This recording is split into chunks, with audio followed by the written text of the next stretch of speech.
Buenas tardes a todos. Gracias por asistir a la presentación del libro Santo Cristo del Amparo de Éibar, últimas investigaciones.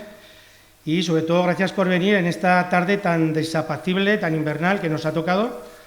Pero estoy seguro que el esfuerzo va a merecer la pena, pues dado los ponentes que vamos a tener y el tema que creemos, por lo menos desde la asociación, que es muy interesante. Dentro del mes cultural de Éibar, la Asociación de Amigos de Santo Cristo del Amparo presenta un nuevo libro que recoge las últimas investigaciones relacionadas con el Santo Cristo. Para ello, contamos con la presencia del vicario general, don Miguel Larrambevere, y de aquellos autores que han sido los encargados de preparar los diversos capítulos de esta obra. El primer capítulo, titulado El Calvario de Éibar, ha sido redactado por la profesora de Historia del Arte, doña Clara Fernández Ladreda, de la Universidad de Navarra. Doña Clara está especializada en arte medieval navarro y viene estudiando en profundidad la imagen del Santo Cristo del Amparo desde hace décadas. A continuación, nos presenta las últimas novedades de sus investigaciones. Doña Clara. Buenas tardes. Agradezco a los organizadores haberme invitado a participar en este libro y también a ustedes por haber venido. Esto de que llevo décadas estudiando el Cristo del Amparo de Éibar, menos mal que no ha dicho hace siglos, porque claro, no sé cómo decir, me ha dejado no precisamente juvenil. Bueno, pero desgraciadamente o afortunadamente es cierto que llevo décadas estudiando esta imagen. Pero en fin, al grano, que tenemos poco tiempo, que además creo que luego juega Osasuna o algo así por el estilo.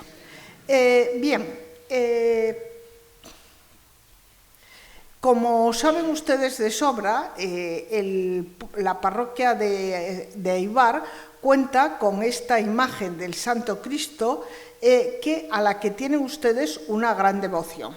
Pero devoción aparte, debo decirles que desde el punto de vista artístico es una obra de primera calidad, una obra de primera fila, parangonable a lo mejor de las esculturas de Cristos españoles o europeos. Pertenece a una tipología que son los llamados Cristos góticos dolorosos.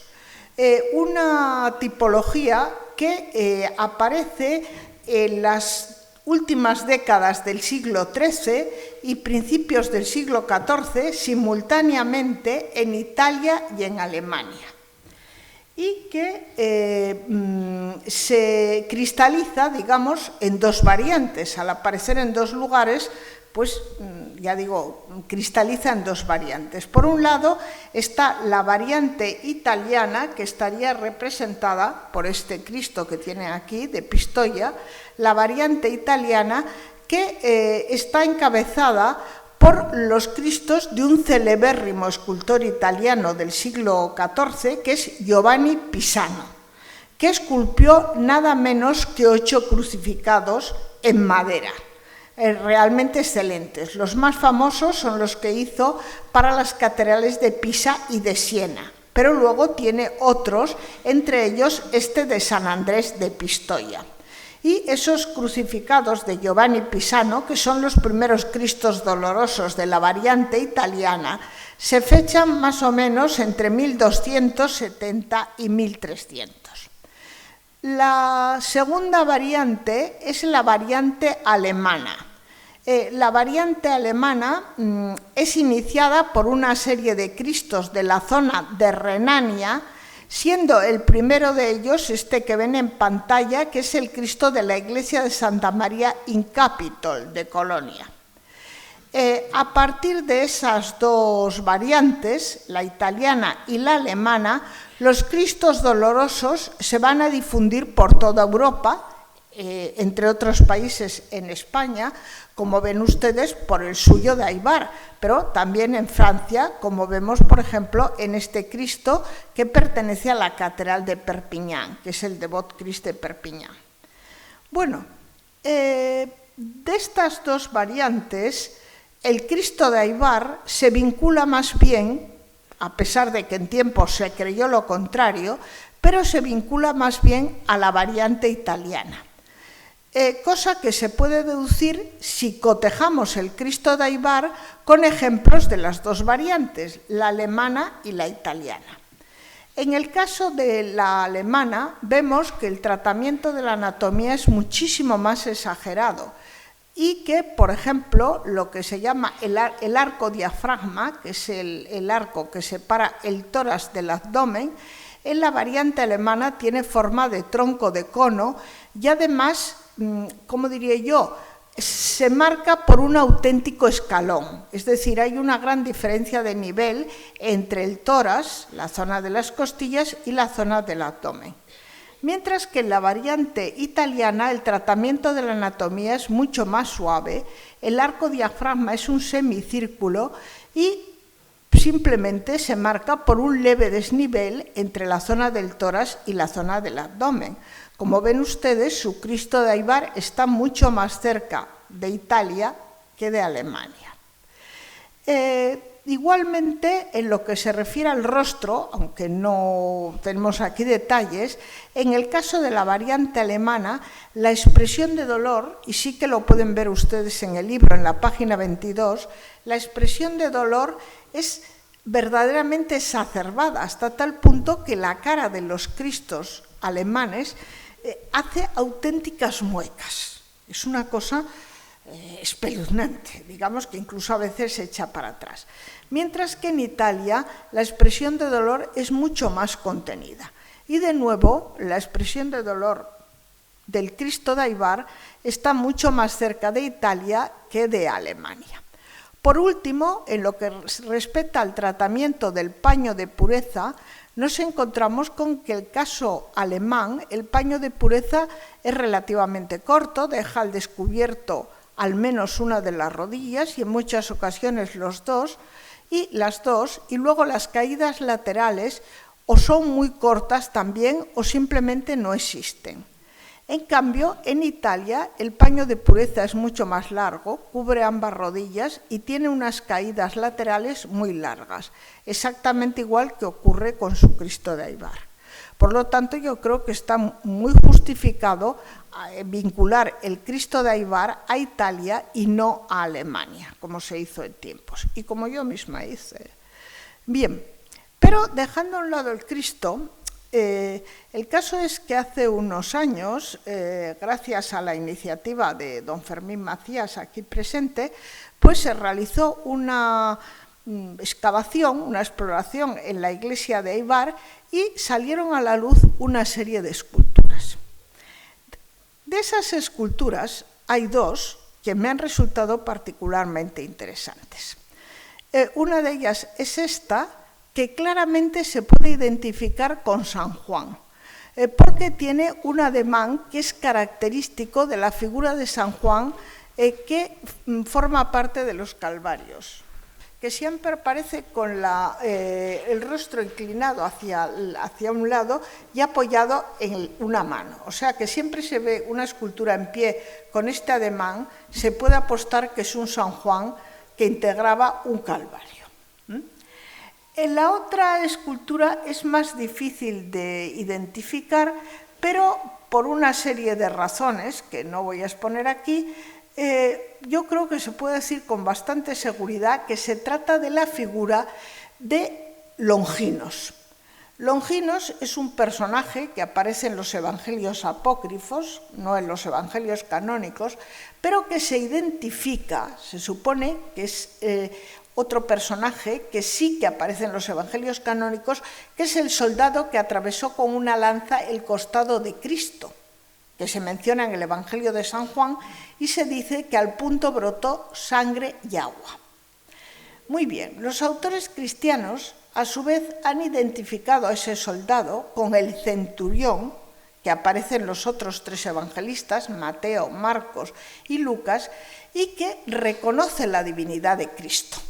Dice, verdaderamente este era hijo de Dios. O sea, han identificado el soldado de la lanzada al costado con el centurión y con el tiempo incluso se le dio un nombre, Longinos. Y se supuso además que a raíz de ese suceso se había convertido y había llegado a ser un santo, San Longinos. Bueno, pues tengo motivos para pensar que este es San Longinos. ¿Qué quiere decir eso? Pues quiere decir una cosa muy importante.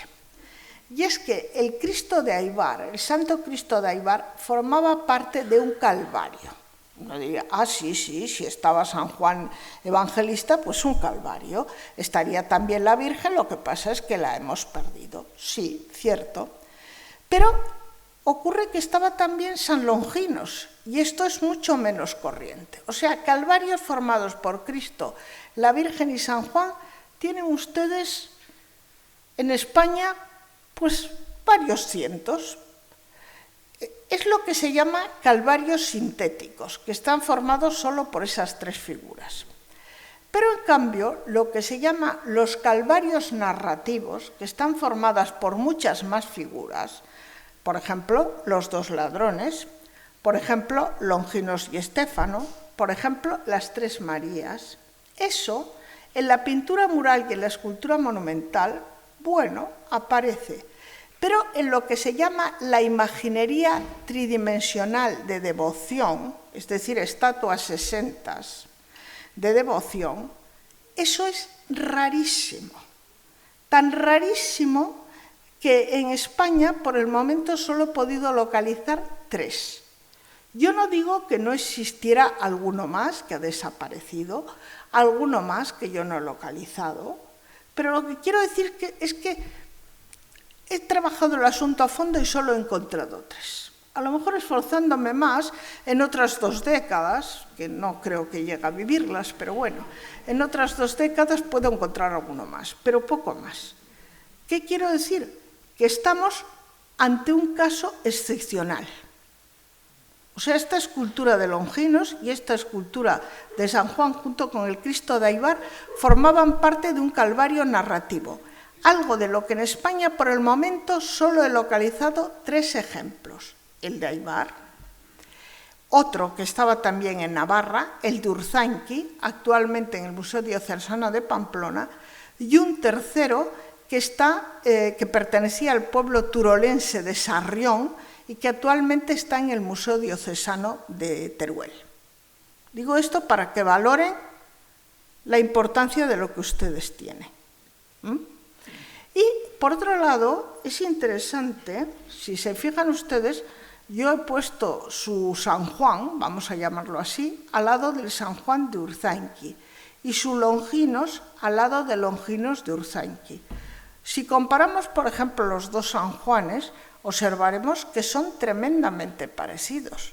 Yo podría incluso ir analizando detalle por detalle y mostrarles parecidos no ya generales, sino de detalle. En el caso de Longinos, uno podría decir, bueno, no son tan parecidos, este tiene la cabeza cubierta por una toca, pero fíjense, por ejemplo, este detalle del tratamiento del manto, esta vuelta del manto sobre sí misma. Aparece tanto en Aybar como Urzanqui. Mi impresión es que los 2 calvarios, el de Aybar y el de Urzanqui, fueron tallados por un mismo artista. Y a partir de esa idea, que creo bastante fundada, les he hecho esta reconstrucción de cómo era su calvario de Aybar, sustituyendo las figuras que faltaban, por ejemplo, la Virgen, por ejemplo, Estéfaton o los 2 ladrones por los de Aybar. Más o menos así era su calvario de Urzanqui de Aybar originalmente. Una lástima que se haya perdido el resto, a lo mejor en otra exploración aparece el resto. Pero, bueno, por lo pronto conservan ustedes 3 elementos de una cosa que, ya digo, solo existen 3 ejemplos en España. Ahora, consérvenlos. Muchas gracias.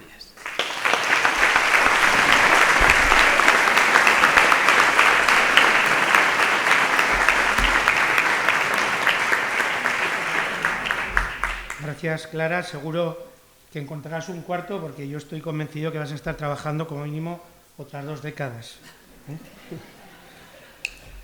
Muy bien, pasamos al segundo capítulo, que ha sido redactado por el párroco de nuestro pueblo, don Íñigo Serrano, que gira en torno al culto y las tradiciones nacidas alrededor del Santo Cristo del Amparo. Algunas cuestiones que se recogen en este capítulo pueden ser más sonadas, pero hay otras que son totalmente desconocidas hasta ahora. Don Íñigo. Después del estudio artístico vamos a analizar el culto ante una obra de esta importancia. En torno al Santo Cristo de Aibar han nacido multitud de cofradías, hermandades y asociaciones, hasta tal punto que fue el propio ayuntamiento quien asumió la regulación del culto en 1843. La devoción va a superar las mugas locales y los límites comarcales. Con una mirada amplia, de conjunto, encontramos en la Val de Aibar dos importantes focos de atracción religiosa, uno en cada extremo, la Santísima Virgen en Ujue y el Santo Cristo en Aibar. Tanto es así que veremos cómo algunas tradiciones se repiten en Aibar y en Ujue. Por ejemplo, las romerías y apostolados. El Santo Cristo ha sido visitado históricamente, año tras año, por las romerías de Lerga, Eslava, Ayesa y Ujue. Otras visitas más excepcionales tuvieron lugar en momentos de particular necesidad. El historiador don Juan Cruz Laveaga dio a conocer en la revista Sangocharra las procesiones que salieron desde Sangüesa hasta Aibar, en rogativa, para pedir agua al Santo Cristo del Amparo. Es interesante observar cómo esta devoción al Santo Cristo está presente también en romerías de otros pueblos a sus propias ermitas. Por ejemplo, en Cáseda. Antiguamente, al volver caminando de su romería de San Zoilo y divisar a lo lejos Aibar, detenían la procesión para recitar un credo al Santo Cristo del Amparo.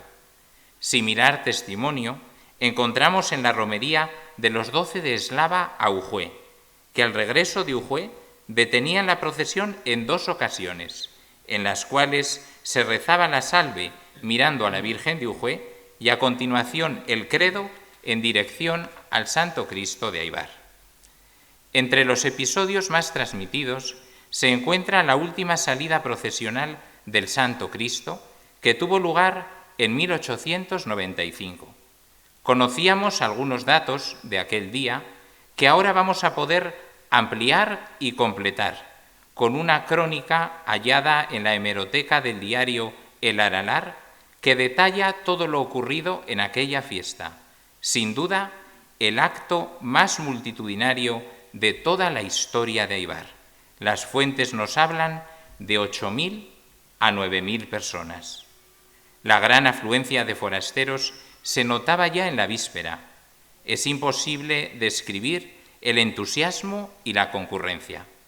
Vinieron multitud de pueblos, desde los más cercanos, Leache, Sada, Cáseda, Moriones, Guetadar, Ayesa, Gallipienzo, Eslava, Lerga, y también desde el otro lado del puerto, Lumbier y los valles de Urraúl Alto, Bajo y Romanzado, e incluso desde Monreal, todos presididos por sus respectivas autoridades. En el libro podrán leer dicha crónica interesantísima en todos sus detalles. En recuerdo de aquellos hechos históricos, quedó durante muchos años a los pies del Santo Cristo la inscripción que vemos en la pantalla. Es una fotografía antigua, pero con el ordenador se puede leer: «Prometí no blasfemar, sed vos testigo, Cristo de Aibar». Resulta muy interesante el análisis de fotografías de diferentes épocas. Aquí tenemos una antigua foto de hacia 1925. En la parte superior se ve la cortina que cubría históricamente la imagen. Solamente se levantaba en contadas ocasiones, lo cual hacía muy especial la posibilidad de contemplar al Santo Cristo. Se observan las imágenes de San Juan y la Virgen. No son las originales góticas, sino otras que se colocaron con posterioridad, adaptándose así a las modas y gustos de cada época. Y mirando con detalle se ven las muletas de las que luego trataremos. En esta fotografía, ya en color, de una boda en 1980, observamos todavía el altar histórico que permitía la celebración de las misas orientados hacia el Santo Cristo. Aún no era posible el acceso diario para besar el pie. El día de la fiesta, al acabar la misa mayor, se colocaba una escalera provisional que permitía subir a adorar. Aquí vemos ya la escalera permanente colocada en 1982. Desde entonces es posible el acceso diario hasta el pie de plata. Desde que se construyó la escalera, las jóvenes generaciones aibaresas tienen su fotografía junto al Santo Cristo, recuerdos especiales de los días de primeras comuniones y confirmaciones. La imagen corresponde a las confirmaciones de 2002. Ya se aprecia el Santo Cristo restaurado y con la cruz recrecida, más allá de las manos, mientras que en la fotografía anterior la cruz llegaba justamente hasta las manos. En cuanto a las composiciones musicales en honor del Santo Cristo, son varias las piezas que se han podido documentar: plegarias, gozos, himnos. Entre todos ellos marcará un antes y un después la composición de la Aurora en 1939, una pieza solemne de profundo contenido teológico que se ha convertido en todo un signo de identidad aibaresa. También se dedican unas páginas del libro a analizar la tradición del Miserere, una preciosa ceremonia muy extendida antiguamente en multitud de templos durante la Cuaresma y la Semana Santa. Hoy en día se ha dejado de celebrar en la práctica totalidad de iglesias y catedrales, conservándose curiosamente en Aibar ante el Santo Cristo. Otro apartado está dedicado a los prodigios extraordinarios. Encontramos diversos testimonios de milagros y gracias concedidas. Ante ello, podemos reaccionar de diversas maneras. Hay quien cree en los milagros, quien no cree y quien cree con reservas.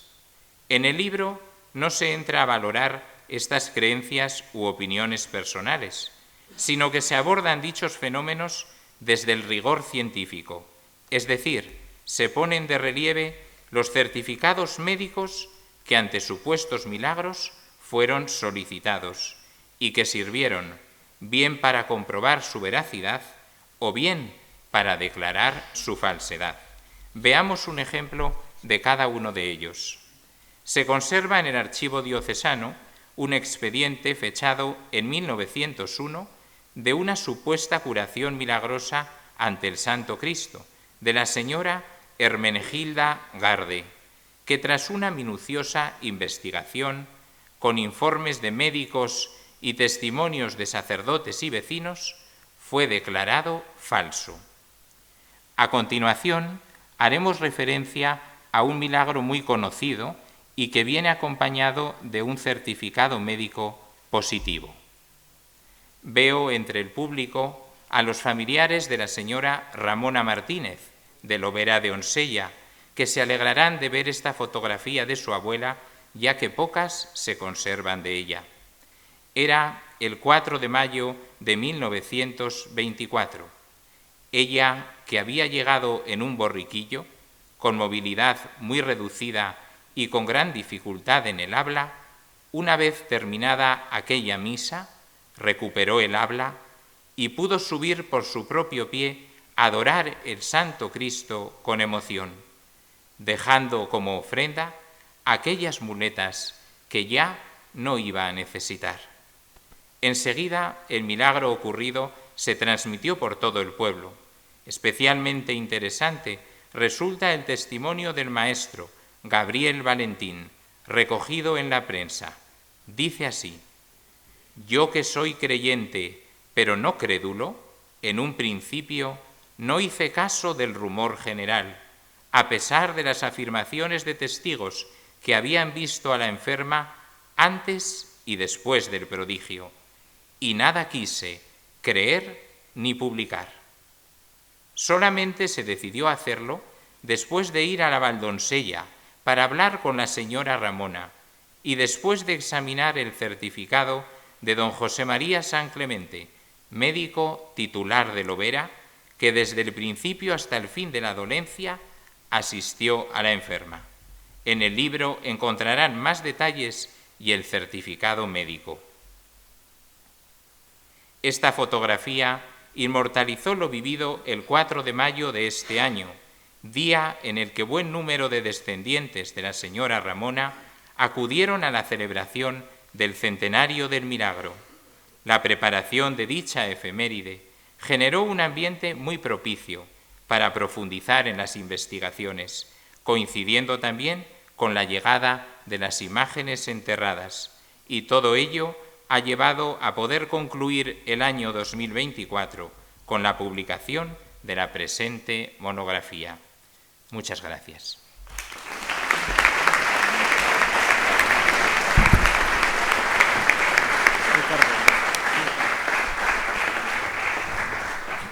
Gracias, Íñigo. El tercer capítulo ha sido preparado por el profesor don Ricardo Fernández Gracia, director de la Cátedra de Patrimonio y Arte Navarro de la Universidad de Navarra. Entre sus investigaciones se encuentran diversos estudios sobre el grabado y la imagen.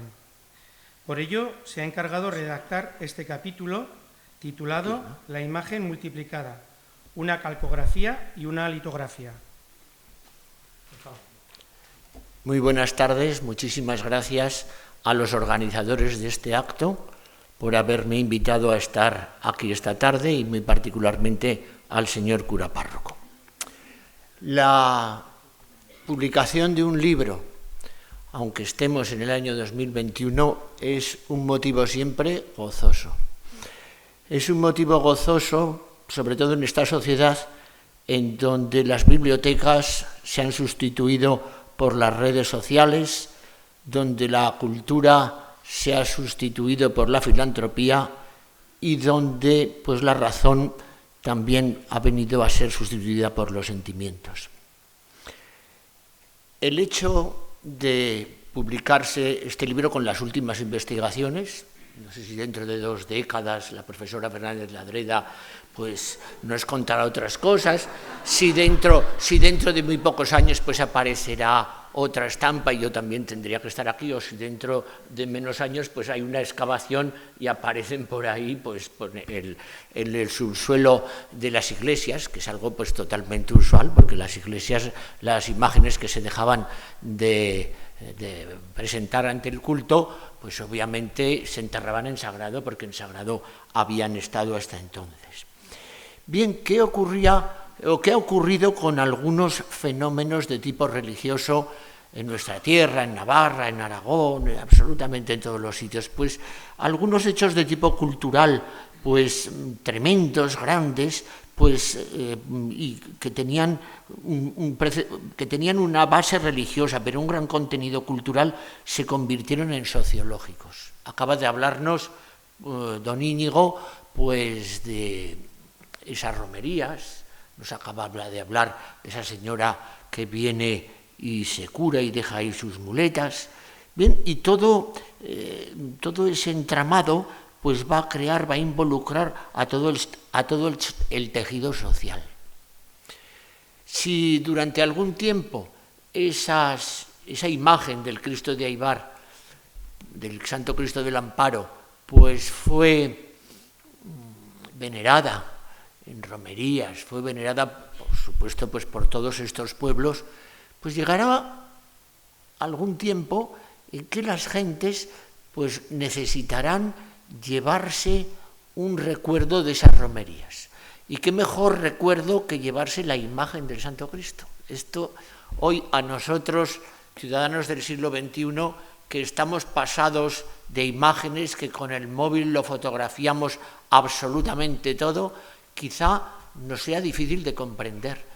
Pero la sociedad, hasta hace 100 años, era una sociedad sedienta de imágenes. Porque los libros que se tenían en casa incluso, pues tenían letra, letra y letra. Y pues nuestras bisabuelas. Cuidado con ese libro que tiene santos, te decían. Quiero decir, eso de la palabra santos no significaba pues que tenía pues, santos como los entendemos nosotros, sino que tenía imágenes, ya fuesen de geografía, ya fuesen de un atlas, ya fuesen de un paisaje. Cuidado, es decir, la ilustración de los libros, la ilustración de los periódicos, la imagen como tal y el poder de la imagen ha sido algo muy reciente en nuestra sociedad. Lo que pasa es que la revolución fotográfica y la revolución ya digital pues ya nos ha llevado a donde nos ha llevado.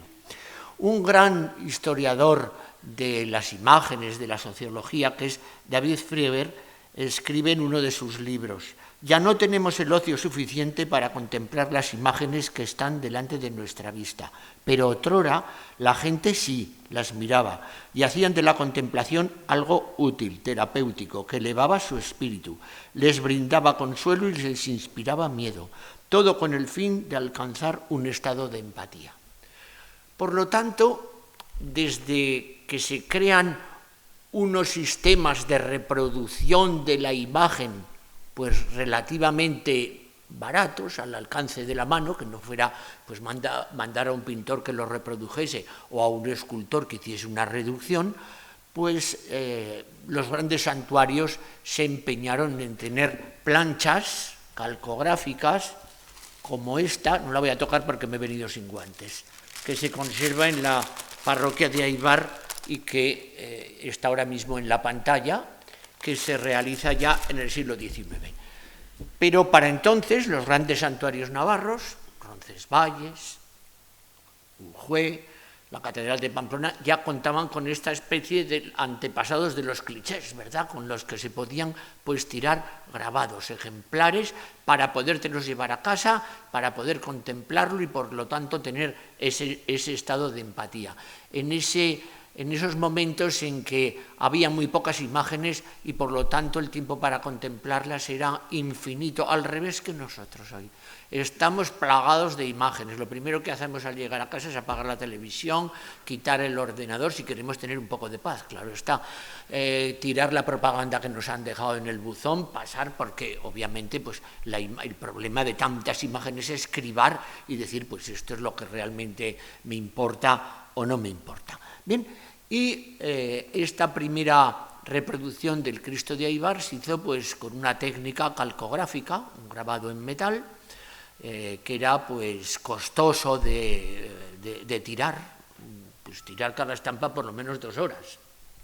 Es decir, a esta placa que yo les he enseñado que tienen en la pantalla, había que frotarla en este sentido con tinta, luego limpiarla de modo que lo único que nos debería aparecer en el grabado es lo que está rehundido en la talla. Y luego pasar esa plancha por encima un peso de un tórculo que pesaría pues 3.000 kilos para que la tinta que estaba en todas las hendiduras pasase al papel o a la seda.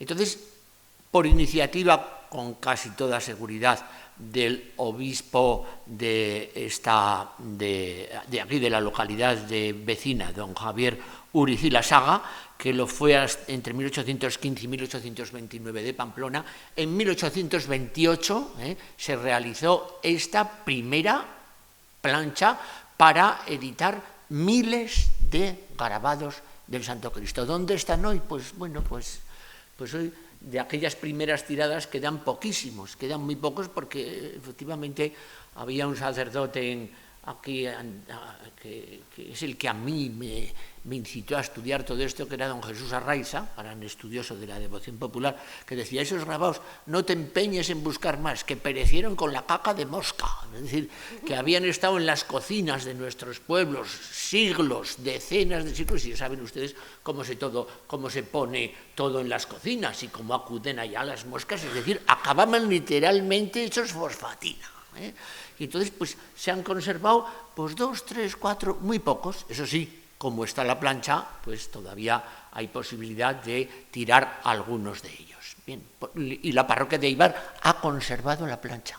Esto sí que es una gran excepción, porque en otros lugares esa plancha ni con buenas intenciones ni con malas. A veces se ha vendido como metal o a veces pues se ha quedado en la casa del impresor que hizo las últimas tiradas con ella y ya está. Bien, a ver cómo se pasa esto. Ya está. Aquí tenemos una de las pocas estampas de época de esa tirada de 1828 y aquí tienen al obispo que, obviamente por vecindad, vio la necesidad de que ese Cristo, esa imagen saliese fuera. ¿Y qué logramos con esto? Pues que ese signo de identidad del pueblo, de la comarca, vuele, vaya mucho más allá. Esté presente en Madrid, esté presente con los hijos de Aybar, esté presente con los hijos de Lerga, todos como gran novedad mandan esa imagen del Cristo pues como algo pues muy querido, y efectivamente lo que uno quiere pues lo lleva dentro de su corazón, y si lo ve todavía muchísimo mejor. La sed de imágenes es grandísima. Cuando se publica un libro lo primero que se pone es la imagen del que lo ha escrito, porque efectivamente es la primera pregunta que surge. ¿Y cómo sería esta santa que leemos tantas veces? Santa Teresa, y cómo sería, ¿no? ¿Cómo sería? Bueno, pues ahí lo tenemos pues bien claro. Bien, aquí en la parroquia se ha conservado también un pequeño escapulario. A veces esas grandes imágenes pues de este tamaño se reducen a pequeños escapularios que las personas pues se cosían a la ropa, las llevaban en pequeño tamaño, no escapulario grande de procesión, sino un escapulario pues muy pequeñito, generalmente estampados en seda. Y las técnicas avanzan y a finales del siglo, en 1885, pues ya para entonces está bastante difundida la técnica litográfica, es decir, ya no se estampa con estas planchas metálicas, sino se estampa muy fácilmente sobre unas planchas de piedra en donde pues se ha dibujado con el lápiz litográfico y se lanzan estos otros grabados de tipo litográfico, que tampoco existen mucho, pese a que, ahora no me acuerdo del dato, pues había miles que se hicieron de tirada prácticamente hace 120 años, se debían de haber conservado más. En esto las modas, pues ya saben ustedes, pueden con todos nosotros. Si esta estampa litográfica puedo con la calcográfica, pues las fotografías que les voy a contar en blanco y negro, y luego las fotografías en color, y luego las fotografías digitales. ¿Por qué insisto en ello? Pues porque quizá alguno de ustedes pues en su casa, en medio de un libro, la tengan plegada, pues para que la guarden, porque es un objeto muy importante de patrimonio. Y el patrimonio de un pueblo está compuesto por cuestiones materiales, por su lengua, por el propio patrimonio histórico-artístico, por cuestiones también inmateriales, esas músicas, todos esos gozos, etcétera, etcétera, y todo forma un gran conjunto al que tenemos que hacer, pues indudablemente, muchísimo caso, porque sirvió para difundir esa identidad de esta zona de Navarra, pues centrada en el Santo Cristo de Aybar. Y yo termino mi intervención pues con esta, ya se me ha pasado, esta imagen, ¿verdad?, que es una copia de la litografía, y que pues una monja de Tafalla pues tuvo a bien pues adornarla sobre esos fondos negros, como aparecían las fotografías de finales del siglo XIX. Entonces, la ocasión la tienen, sobre todo por los artículos de mucho mayor calado que lo que yo he escrito de don Íñigo o de doña Clara o de Alicia, ¿no? Porque con el libro, pues obviamente van a aprender. Con el libro y sus imágenes van a entender pues cuestiones que les han contado en casa muchos de ustedes, sus abuelas, antes de que hubiese televisión. Y con el libro pues van a poder obtener indudablemente cultura. Santa Teresa decía: lee y conducirás, no leas y serás conducido. Y Unamuno decía: si quieres ser libre, lee. Y si quieres ser más libre, lee, lee y lee. Muchas gracias.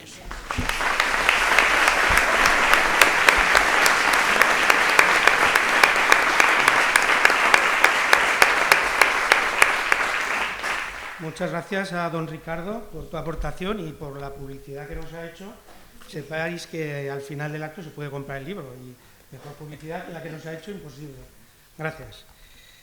Pasamos ya al cuarto capítulo, que ha sido redactado por doña Alicia Ancho Villanueva, que es directora del Servicio de Patrimonio Histórico de la institución Príncipe de Viana, que ya ha colaborado con nosotros en otras ocasiones, y que nos presenta el proceso de restauración de las imágenes enterradas en Éibar y su colocación definitiva.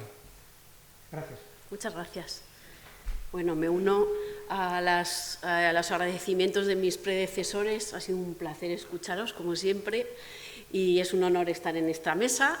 Muchísimas gracias, Íñigo, por la persistencia en conseguir, después de coger el relevo de don Fermín, para conseguir volver a tener aquí las imágenes de Éibar y conseguir reunir todo esto en un libro. La verdad es que es un placer volver a tener esto en las manos y formar parte de esta aventura que ha sido recuperar estas piezas que en su día, pensamos que durante cientos de años, igual 300 años, pudieron acompañar a la vera al Santo Cristo. Bueno, la aventura comienza cuando don Fermín nos avisa a la institución Príncipe de Viana de que han aparecido unas imágenes en los trabajos que están haciendo de sacar la tierra y el relleno de la capilla del Carnario en la iglesia de San Pedro de Éibar. Entonces ahí aparecen unas imágenes. Hay que tener muchísimo cuidado cuando se está excavando porque uno puede encontrar cosas que pasan muy desapercibidas y pueden estar camufladas con toda la tierra y todo lo que aparece ahí. Es difícil muchas veces reconocer materiales importantes, ¿no? Y más aún cuando se trata de madera que lleva, como digo, siglos ahí enterrada y que ha pasado a formar un poco parte de esas tierras y de esa suciedad que se acumula ahí, y además supongo que cuando estaban trabajando ahí entre el polvo y la poca luz pues sería difícil. Así que bueno, este es uno de los milagros también del Santo Cristo, que se haya conservado su compañía.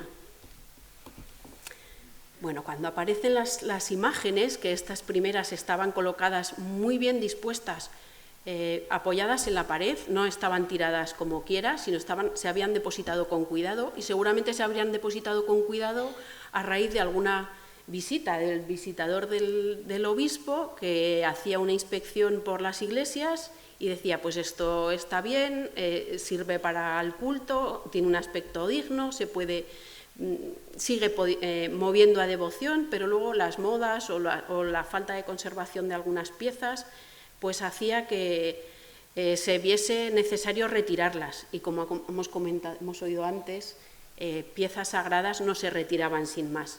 A veces se subían a la bajocubierta y encontramos algunas veces encima de las bóvedas imágenes que ya no están en uso, y otras veces se enterraban. Ya no sé si se hacía algún rito enterrándolas o se enterraban sin más, pero la cosa es que se habían dejado bien y se habían dejado en tierra, en sagrado, ¿no? Cuando aparecen piezas en una excavación arqueológica o en una remoción de tierras, es muy importante estabilizarlas, porque si se han conservado ahí durante muchos años y nosotros las sacamos al ambiente que tenemos ahora, normalmente lo que hacen es destruirse. Se van desmigando y toda esa estabilidad, esas condiciones que han tenido de oscuridad, de humedad, de temperatura, sufren como un shock y se empiezan a deshacer. En la Catedral de Vitoria, en Santa María, encontraron hace pues ya 20-25 años, aparecían en las excavaciones enterramientos de obispos y de párrocos que los habían enterrado con un cáliz de madera. Cuando encontraban esos cálices, los sacaban fuera y en unos meses se deshacían, hasta que lograron avanzar con una técnica que impedía que se deshicieran, y los últimos que encontraron, ahora actualmente los tenemos conservados, están conservados en Vitoria, en la Catedral, en muy buenas condiciones. Bueno, el miedo que nos daba a nosotros en Príncipe de Viana era que a estas figuras de madera, que son absolutamente excepcionales porque es muy difícil encontrar madera, y más aún encontrar madera policromada de contextos arqueológicos, nos preocupaba que se deshicieran en unos pocos meses. Entonces, bueno, pues actuamos lo más rápido posible. Ahora les voy a mostrar un poco qué imágenes tenemos. A la izquierda es uno de los ladrones, a la derecha en el centro es el torso de otro de los ladrones, y a la derecha yo creo que es el San Juan, el que vemos un poco ahí en ese lateral.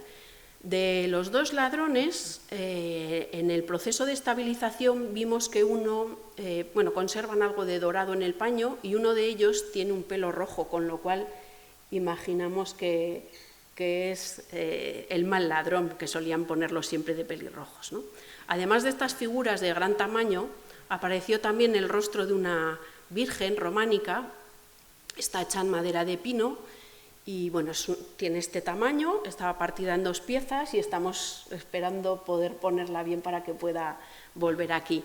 La teoría que tenemos los que hemos trabajado con ella es que a veces, no sé si Clara estará conmigo o luego lo podemos comentar, a veces en las modas en el barroco, por ejemplo, cortaban la cara para poner ojos de cristal y luego podían poner una cara que fuese más amable que una cara románica, que son unas caras muy, muy rígidas, ¿no? No hemos encontrado ninguna cara que esté por ahí perdida a raíz de estas operaciones, pero es la sensación que nos da que puede ser el origen de esta cara, porque solamente está hasta aquí, que es justo el punto donde hacían el corte para colocar los ojos de cristal.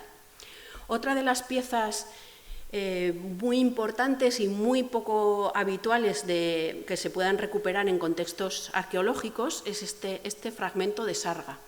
No sé si ven muy bien, pero esto es una pieza de tela de este tamaño y corresponde al cuarto superior de una imagen de un calvario. Lo que más llama la atención es la inscripción que hay perimetral a los 2 lados, pero en la esquinita de abajo a la izquierda hay un poco de color rojo y ahí se puede ver una cara de un Cristo. No sé si consiguen verla, pero bueno, en el libro se ve, yo creo que bastante mejor. También ese recuadrito gris es un cosido sobrepuesto que pensamos que pudo sostener una luna de plata, por ejemplo, que aparecen en los calvarios, aparece el sol y la luna, pues ahí pensamos que pudo haber sujeta una luna por la disposición en la que está. Esta pieza se hizo a mano alzada con tinta, en el caso del Cristo, pero todo lo demás se hizo con estampas. Se ha podido estudiar, se estudió en el Instituto de Patrimonio Cultural de España, en Madrid, que depende del Ministerio de Cultura y es un centro de trabajo muy importante que marca las directrices en materia de conservación y restauración para toda España, y es donde trabajan los mayores especialistas. Entonces, bueno, pues nos la llevamos a Madrid, la pudieron estabilizar y hacer un primer estudio preliminar.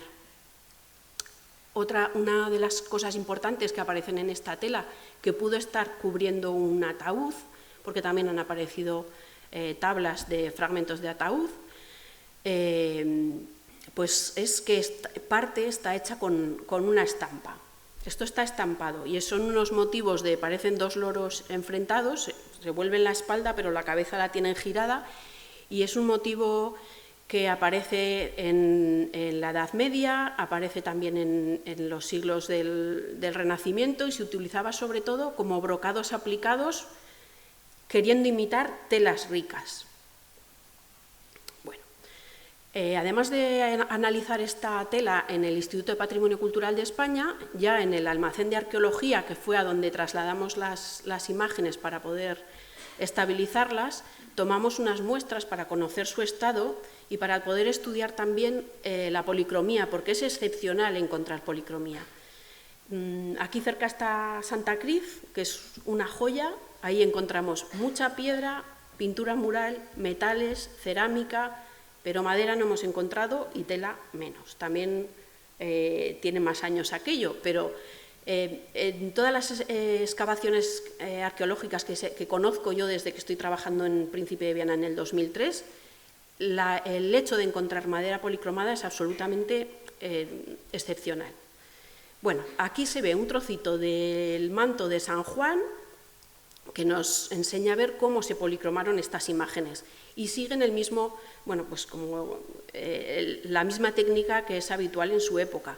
La capa número 1 es una capa blanca que es de yeso, que servía para preparar la imagen. La número 2 es un tapaporos de cola, la 3 es una base y la 4 es el rojo. Tiene como 2 capitas porque utilizaban un rojo más fuerte para hacer las sombras y modular. Aquí hay un par de imágenes de Longinos, tal y como apareció en la excavación con todo el polvo y el estado que tiene ahora, en el que se puede ver en la parroquia, con la policromía fijada. Para nosotros lo más importante es que esa grieta no vaya a más en el proceso de secado que tiene que vivir la imagen y no perder absolutamente ni un gramo de la policromía, que se conserva muy poca, pero como es excepcional necesitamos conservar toda la poca que quede. Este es San Juan, que es, bueno, si recuerdan la imagen de Urzainqui, que se conserva poquísima policromía, muy poca, es muy testimonial. Aquí la verdad es que San Juan conserva bastante carnación, se conserva bastante policromía en la cara, en la mano y también en los ropajes. Bueno, llevábamos desde que estaba Fermín intentando volver a traer las esculturas. Primero no encontrábamos la partida contra la que poder pagar la restauración. La restauración se ha hecho con cargo a los fondos de la institución Príncipe de Viana y de Gobierno de Navarra. Por fin conseguimos hacer la restauración, luego teníamos que buscar un entorno, entonces ya le tocó a don Íñigo las siguientes gestiones, buscar un entorno donde las piezas no sufrieran. Lo más importante para nosotros es que pudieran volver a Eibar, porque su sitio en el almacén de arqueología pues es bueno y estaban ahí muy estables, pero estaban en una estantería. Y una estantería para las figuras que han acompañado durante tantos años al Santo Cristo de Eibar, pues no nos parecía que era el mejor sitio. Entonces, bueno, pues estuvimos trabajando para encontrar ese lugar y poder traerlas.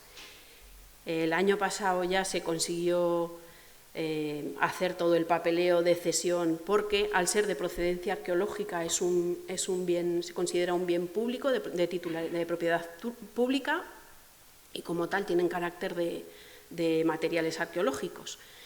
Se hizo la documentación con Patrimonio de Hacienda y se hizo la cesión a la parroquia de Santa María de Eibar para que puedan estar pues, lo más cerca posible, de San Pedro, perdón, lo más cerca posible del Santo Cristo, que es a quien acompañaban. Y pues aquí es donde las pueden ver, me imagino que ya todos ustedes las habrán podido ver y disfrutar. Y poco a poco esperamos poder seguir con las imágenes que todavía quedan, con la tabla y la sarga, y que una vez restaurados todos los materiales que proceden de Eibar pues puedan volver a estar otra vez en compañía del Santo Cristo y en la casa para la que fueron hechos. Muchísimas gracias.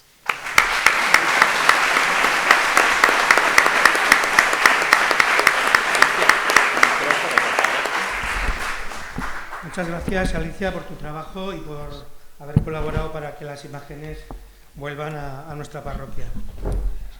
Vamos acabando ya.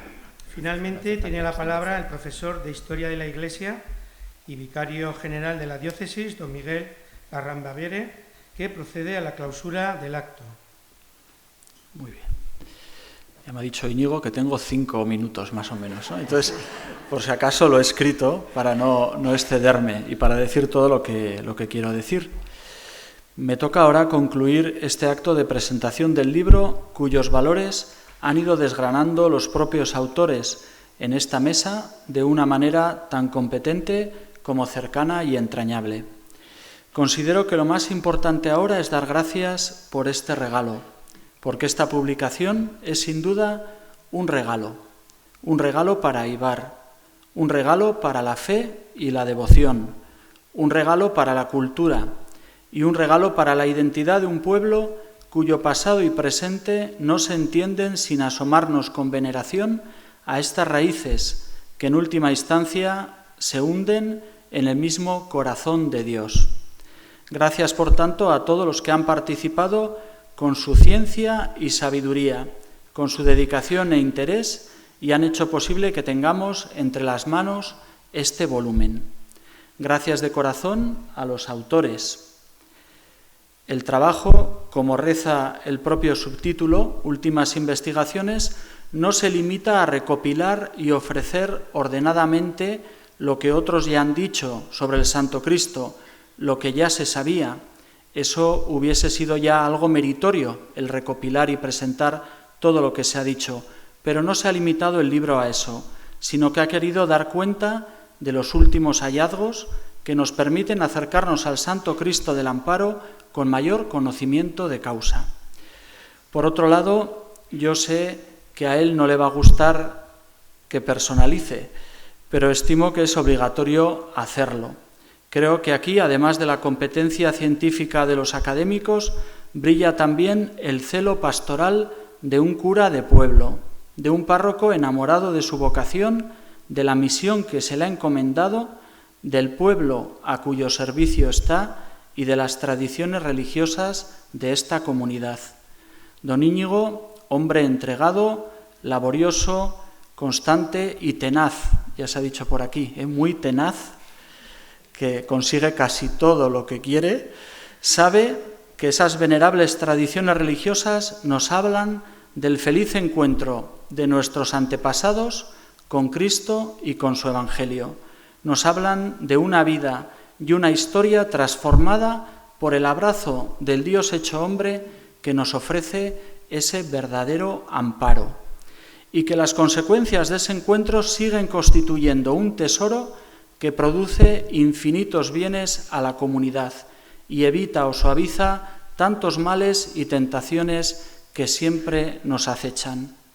Además de agradecer a los autores, especialmente a Íñigo, este sencillo acto ha de servir para destacar otro aspecto al que merece la pena prestar atención, y no es otro que el de la colaboración de las instituciones eclesiásticas y civiles, que de una manera u otra se hacen aquí presentes y que han hecho posible que hoy estemos aquí. Aquí está la Asociación de Amigos del Santo Cristo, a cuyo esfuerzo debemos la edición.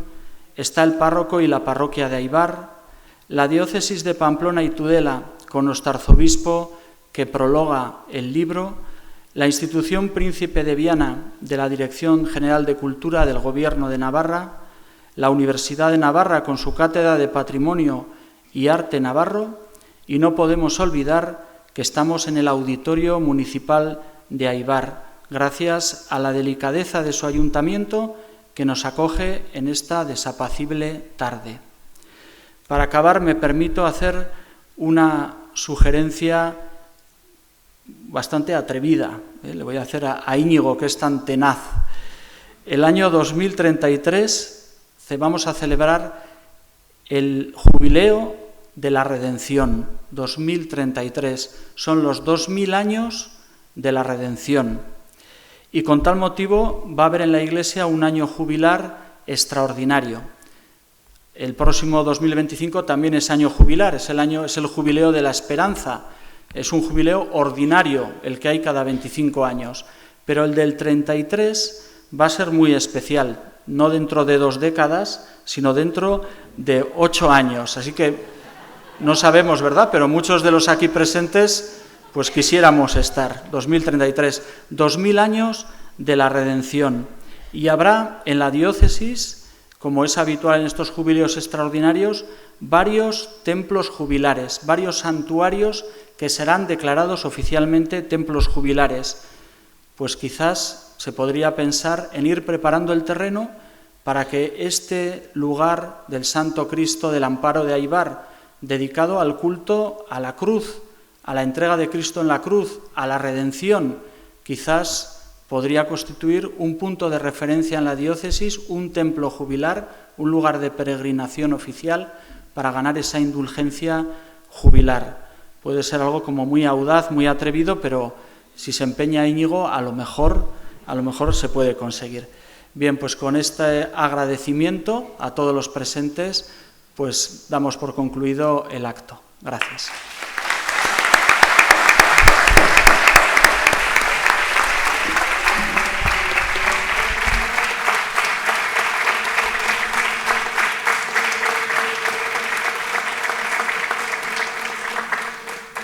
Bueno, vamos finalizando. Desde la Asociación de Amigos del Santo Cristo queremos expresar nuestra más profunda gratitud por las aportaciones de cada uno de los ponentes que con su contribución totalmente desinteresada han hecho posible que la publicación de este libro y la celebración de este acto. Sí que quiero hacer una mención especial a doña Clara, que desde el inicio de las actividades de la asociación, hace ya casi 30 años, más de 2 décadas, son 3, ha colaborado, la confianza, ha colaborado con nosotros en todos los proyectos en los que hemos pedido o necesitado su ayuda, aportando todo su caudal de conocimiento y sus sabios consejos. Así que una mención especial a Clara y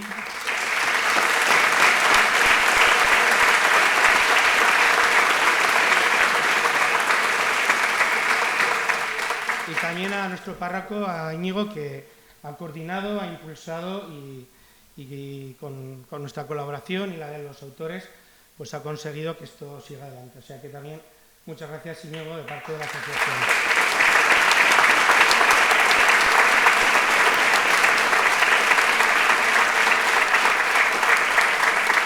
Por último, informaros, bueno, ya lo he comentado antes, que ahora a la salida podremos adquirir los libros y que el beneficio de la venta de estos libros, una vez que se sufraguen los gastos de la imprenta, serán destinados a los fines propios de la asociación y en concreto a la reparación de los tejados de la parroquia de Eibar.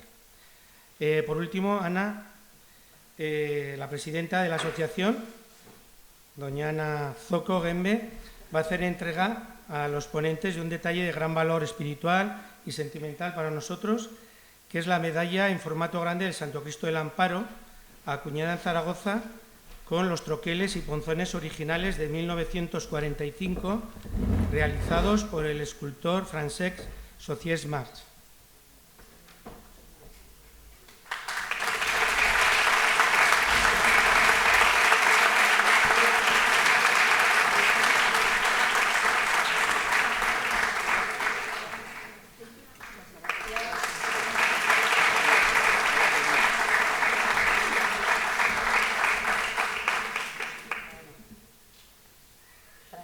Muchísimas gracias. Yo creo que 2 décadas no, pero en 33 me comprometo a estar aquí para el jubileo. El coro se va subiendo.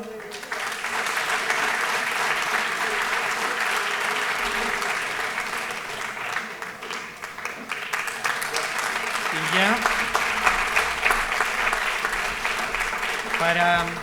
para poner el broche final a este acto, el coro parroquial, acompañado por el organista Miquel Uri, va a interpretar la Aurora del Santo Cristo. Invitamos también a todo el público a participar cantando nuestro himno. Muchas gracias a todos y buen viaje de regreso a los que os tengáis que desplazar.